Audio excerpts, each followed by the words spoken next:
ازيكم عاملين ايه؟ يا رب تكونوا بخير وبصحه وعافيه يا رب. فيديو النهارده ايه؟ فيديو النهارده طبخه حلوه جدا سهله يعني حلوه قوي على قلبنا كلنا. والموسم بتاعها الباميه الخضراء. هنعمل دقيه باميه حلوه جدا جدا باللحمه. معانا بصل بشراه، معايا ليمون، معايا صلصه عصير طماطم. وان شاء الله هنكمل الفيديو مع بعض ازاي. حلوه قوي الطبخه دي، هتعجبكم. بتتاكل بالعيش، بتتاكل بالرز، جنبها شوربه بدنجان مخلل، ترشي اللي انتوا عايزينه. نتابع الفيديو مع بعض. دلوقتي انا هفتح البوتاجاز ونروح نشوف هنعمل ايه على النار. طبعا هنا الحله على النار، حطيت سمنه. عايزه تحطي زيت براحتك، الماده الدهنيه. طبعا انا بشر البصل، هنزل بيه كده واشوح فيه لغايه ما يعني يديني لون اصفر اهو.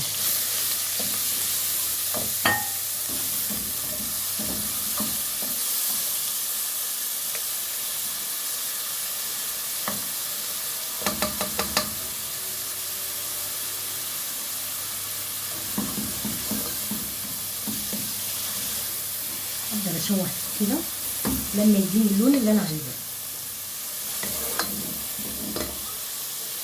هرجع لكم تاني. كده البصل انا عايزاه بالشكل ده اهو. هعمل ايه؟ هنزل باللحمه. بسم الله.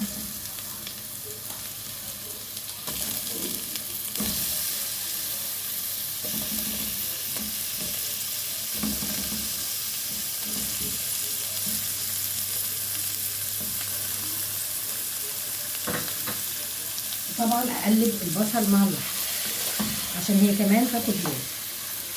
واحضر التوابل بتاعتي اللي هحطها، واسيب الكلام ده كله مع بعض لغايه ما يبقى لونه متغير خالص ومتشوح كده. بعدين انزل بالصلصه اللي انا عصراها، الطماطم المعصوره. الطماطم المعصوره يا جماعه بتدي طعم للاكل حلو جدا، عكس ما تحطي صلصه يعني بصراحه.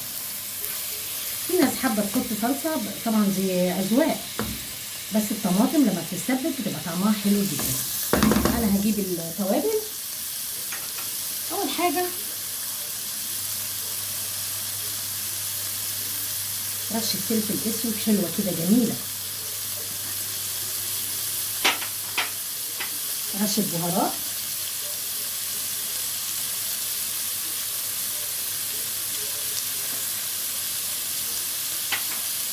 بابريكا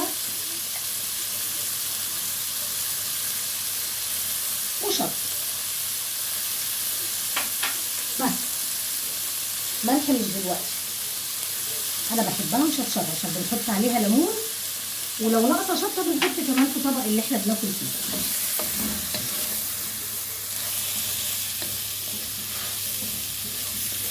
هسيبها بقى تتشوح، واما اللون اللي انا عايزاه يعني توصل للون اللي انا عايزاه، ارجع لكم نحط صلصه الطماطم مع بعض.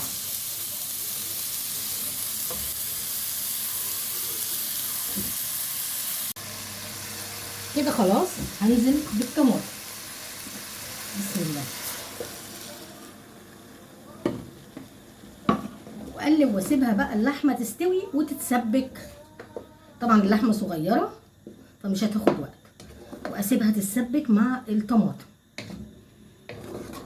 وبعدين بعد كده هنشوف هنكمل الفيديو ازاي.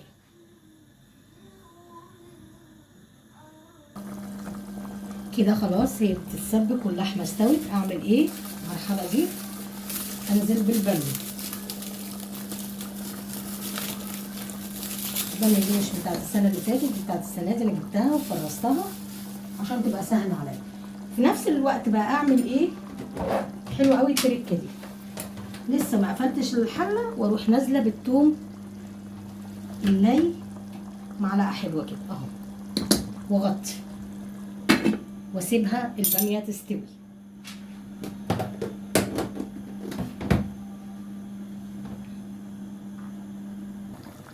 طبعا كده الباميه خلاص في سوا تام. هحط لها ايه؟ ملح. احط الملح مش بكتير، احط الاول مثلا معلقه صغيره وبعدين ادوقها. محتاجه ملح، ما احطش ملح كتير عشان الحاجه ما تحدقش مني.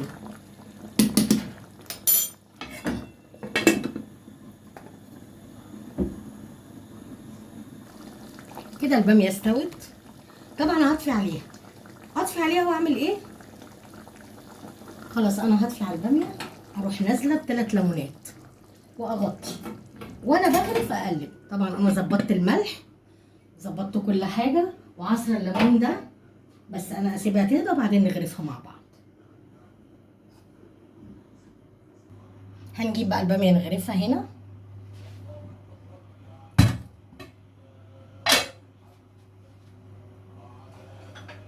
انا بحب اكل الباميه بالعيش، ما بحبش اكلها بالرز، وبحب جنبها شوربه لسان عصفور.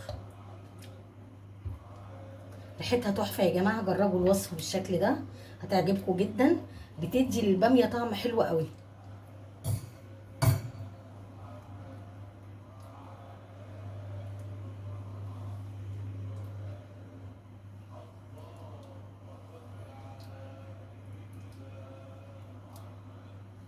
بس كده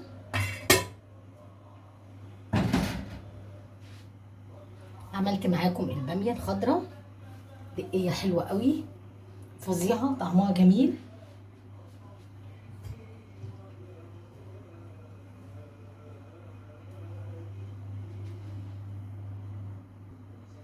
يا رب الفيديو يعجبكم، ما تنسونيش في اللايك والشير والسبسكرايب. دمتم بخير، وان شاء الله القاكم في فيديو جديد.